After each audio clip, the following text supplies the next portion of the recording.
anak-anak, apa kabar kalian? Kita sudah sampai di tema 4 untuk muatan pelajaran IPA. Kali ini kita akan membahas tentang keseimbangan alam dan pelestarian sumber daya alam. Nah, di sini akan Bu Sinta bagi menjadi 2 bagian, berarti nanti akan ada 2 video ya. Nah, untuk kali ini kita akan ke bagian yang pertama terlebih dahulu. Materinya apa saja akan kita pelajari untuk video kali ini? Yang pertama kita akan mempelajari tentang keseimbangan alam, pelestarian sumber daya alam, pencemaran dan usaha melestarikan sungai dan laut, pemanfaatan teknologi oleh nelayan. Nah, yang perlu kalian tahu adalah keseimbangan alam itu berarti menjaga kelestarian pohon bakau di pantai. Ini salah satu contohnya menjaga kelestarian, yaitu menjaga pohon bakau di pantai. Pohon bakau seperti yang ada di gambar, ini contoh pohon bakau ya. Nah, kenapa ini bisa menjaga kelestarian sumber daya alam? Karena akar pohon bakau dapat menahan air laut sehingga tidak terjadi abrasi atau pengikisan pantai. Jadi, kalau kalian perhatikan gambar yang di bawah itu adalah gambar yang pantai sudah mulai terkikis karena terkena ombak. Nah, di situ tidak ada tanaman, tidak ada pohon bakau sehingga akar tidak bisa menahan tanah yang ada di sekitar pantai. Jadi, terjadi pengikisan pantai. Nah, bagaimana cara kita untuk melestarikan sumber daya alam? Yang pertama, kita bisa melakukan reboisasi pada hutan yang gundul. Tidak hanya di hutan yang gundul, kita bisa mulai dari lingkungan sekitar kita.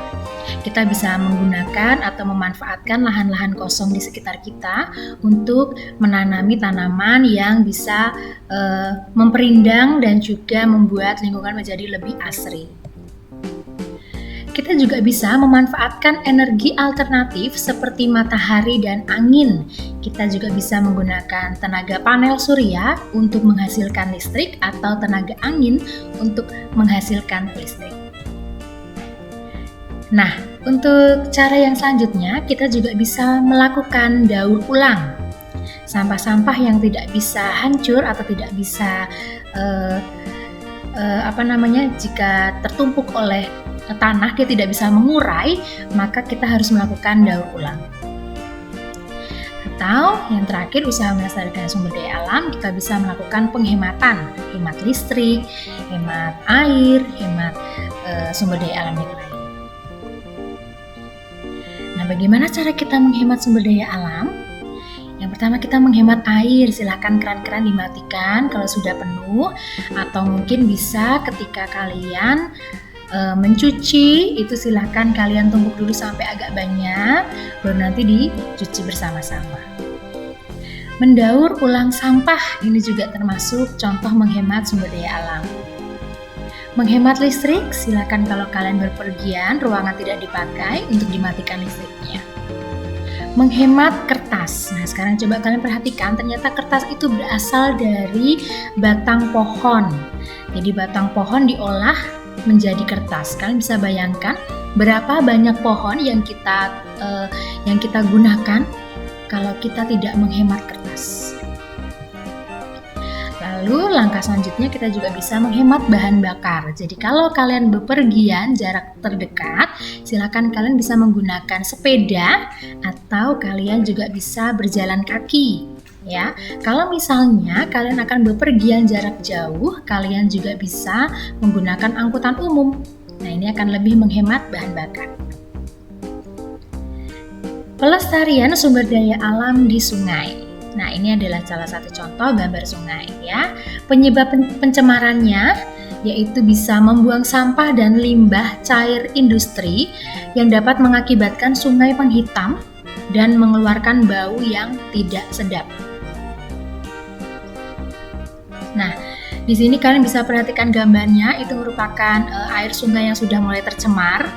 Ada busa-busanya, itu karena limbah cairan industri. Atau juga bisa karena limbah deterjen dan juga pestisida mengakibatkan eutrofikasi atau pencemaran air karena nutrien yang berlebihan. Nah, itu juga bisa mencemari sungai. Racun untuk menangkap ikan ini juga bisa mencemari sungai, padahal sungai itu digunakan oleh masyarakat sekitar untuk kegiatan kehidupan mereka sehari-hari. Nah, bagaimana usaha kita dalam melestarikannya? Yang pertama, kita tidak membuang sampah di sungai. Ya, karena sampah-sampah yang kita buat di sungai nanti akan bisa menghambat aliran sungai. Tidak menggunakan bahan peledak jika kita ingin menangkap ikan yang ada di sungai. Ya, silakan kalian bisa menggunakan pancing. Memelihara tumbuhan di sekitar sungai supaya sungai airnya semakin jernih lalu tidak terjadi abrasi, ya silakan kalian memelihara tumbuhan di sekitar sungai. Nah, bagaimana untuk pelestarian sumber daya alam di laut? Nah, kalian harus tahu dulu penyebab pencemaran sumber daya alam yang ada di laut. Limbah dari muara sungai, ya, karena sungai itu mengalirnya pusatnya nanti ke laut, maka kalau dari sungainya sudah tercemar, maka air di laut pun juga akan tercemar. Racun dari bahan peledak untuk menangkap ikan. Nah, ini karena laut ini memang menghasilkan banyak sekali ikan dan berbagai macam jenis ikan yang biasa kita konsumsi.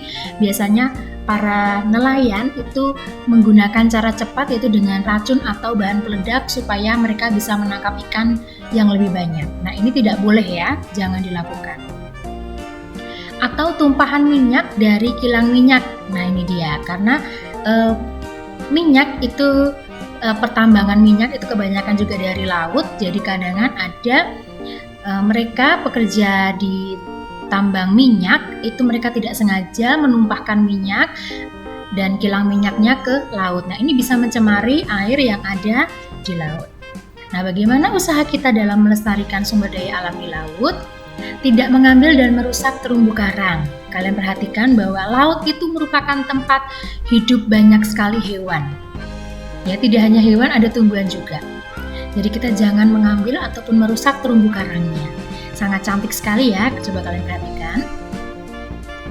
Tidak menggunakan bahan peledak, racun, pukat harimau untuk menangkap ikan. Nah, ini dia. Karena kita ingin mendapatkan sesuatu yang banyak, jadi kita menggunakan berbagai macam cara supaya kita mendapatkan hal yang baik. Nah, ini tidak bisa dilakukan ya, jangan dilakukan. Bahan peledak, racun, dan pukat harimau ini akan menangkap dan mematikan ekosistem yang ada di dalam laut. Begitu. Dan juga kita tidak memburu hewan laut yang dilindungi. Silakan jika kita memang ingin mengkonsumsi ikan-ikan yang ada di laut, silakan kita mengambil ikan-ikan yang memang jumlahnya sudah banyak ya. Jangan tidak umum memang kita mengkonsumsi seperti misalkan hiu ataupun yang lainnya. Nah, itu adalah hewan-hewan laut yang memang dilindungi oleh pemerintah. Jangan sampai kita buru lalu jumlahnya mereka menjadi lebih sedikit. Nah, mengapa sih kita tidak boleh menggunakan bahan peledak dan pukat harimau? Karena itu bisa merusak terumbu karang. Ya, bahan peledak itu bisa merusak terumbu karang. Bisa mematikan ikan-ikan kecil. Pukat harimau itu karena jaringnya terlalu kecil, jadi ikan-ikan kecil tidak bisa keluar dari sela-selanya. Jadi mau besar mau kecil ikan-ikannya ikut terangkut. Nah, itu tidak boleh digunakan ya. Jadi biasanya kita akan memancing ikan itu yang sudah besar-besar, biarkan ikan-ikan yang kecil untuk tumbuh menjadi besar, lalu mereka akan mengeluarkan ikan kecil lagi, lalu ikan yang besar bisa kita ambil lagi. Begitu caranya ya. Merusak habitat ikan. Karena bahan peledak dan pukat harimau itu merusak ikan yang kecil-kecil, maka itu juga bisa merusak habitat ikan. Nah, lanjut ya, kita ke pemanfaatan teknologi oleh nelayan.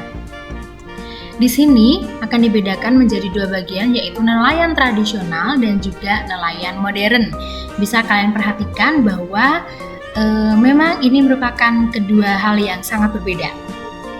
Di mana nelayan tradisional itu menggunakan perahu layar. Sedangkan nelayan modern itu tidak menggunakan perahu layar ya. Lalu untuk nelayan tradisional menggunakan peralatan yang sangat sederhana, dayung dan lain sebagainya. Dan juga nelayan tradisional itu hanya mengandalkan kekuatan angin. Beda dengan nelayan modern, bahwa nelayan modern itu menggunakan perahu bermesin, menggunakan peralatan yang lebih modern. menggunakan gelombang suara atau sonar, dan juga dilengkapi dengan GPS.